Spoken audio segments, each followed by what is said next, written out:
এই মেয়ে, তুই কি বাংলাদেশে ইসলামী আইন বাস্তবায়ন চাস? শোন, যদি বাংলাদেশে একদিন পুরোপুরি ইসলামী আইন বাস্তবায়ন হয় তাহলে অনেক কিছুই বদলে যাবে। যেমন আমি টিকটকে নাচ গান করে ভিডিও দিই, ওসব আর করা যাবে না। শুধু আমি না, তুইও করতে পারবি না। নারীরা সামনে এসে গান গাইছে, সাজছে, লাইভ দিচ্ছে, এসব শরিয়া অনুযায়ী হারাম। সোশ্যাল মিডিয়ার দুনিয়াটা অনেক নিয়ন্ত্রণে চলে যাবে।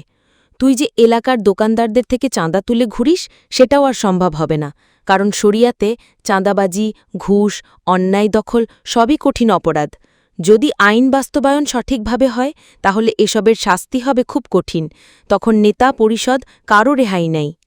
আর একটা বিষয় নিয়ে অনেকে ভুল ধারণা রাখে। অনেকে ভাবে ইসলামী শাসন মানেই সংখ্যালঘুদের উপর চাপ, কিন্তু আসলে ইসলাম স্পষ্টভাবে বলে দিয়েছে, তোমাদের ধর্ম তোমাদের জন্য, আমাদের ধর্ম আমাদের জন্য। তারা তাদের উৎসব, উপাসনা সবকিছুই শান্তিতে করতে পারবে। ইসলাম কখনোই ধর্মীয় স্বাধীনতায় বাধা দেয় না, বরং নিরাপত্তা দিতে বলে। তবে চ্যালেঞ্জ আছে, ব্যক্তিগত স্বাধীনতা অনেক কমে যাবে, নারী পুরুষ আলাদা হয়ে যাবে, অফিস স্কুলে গান বাজনা, সিনেমা, নাটক সব সেন্সর হবে। অর্থনীতি থেকে সুদ বাদ যাবে, যেটা বাস্তবে কঠিন ব্যাপার।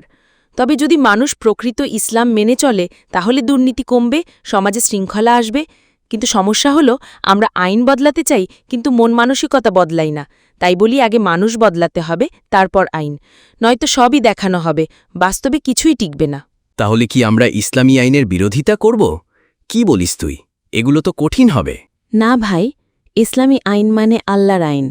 কেউ সেটা অস্বীকার করলে সে তো আসলে নিজেরই ক্ষতি করছে। কিন্তু প্রশ্ন হল, আমরা যা চাই তাকে সত্যিই ইসলামী আইন, নাকি শুধু নিজের সুবিধার জন্য ধর্মের নামে কিছু চাপিয়ে দিতে চাই? ইসলামী আইন তো শুধু হিজাব, দাড়ি আর নামাজ না। ইসলামী আইন মানে ইনসাফ।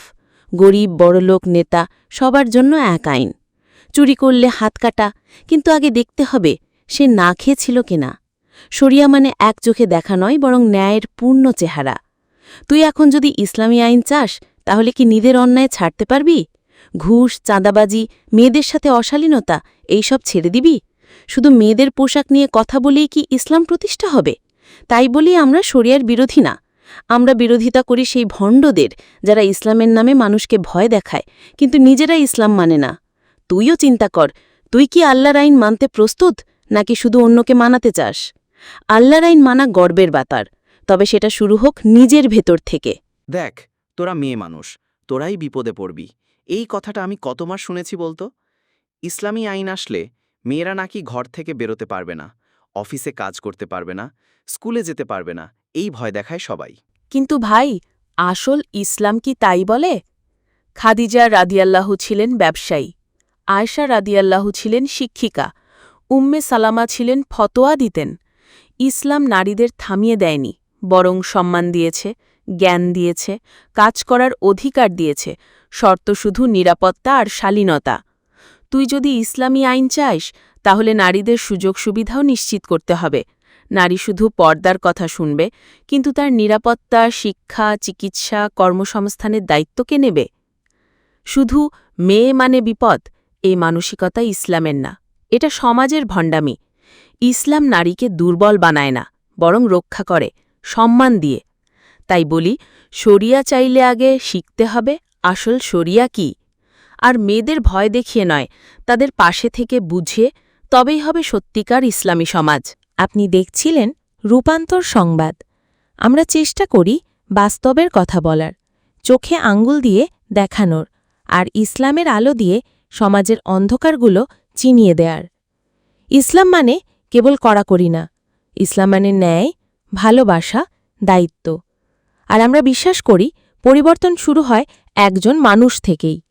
আপনি যদি আমাদের এই প্রয়াসকে সমর্থন করেন তাহলে একটি লাইক দিন, আপনার মতামত কমেন্টে জানান, আর ভিডিওটি শেয়ার করুন।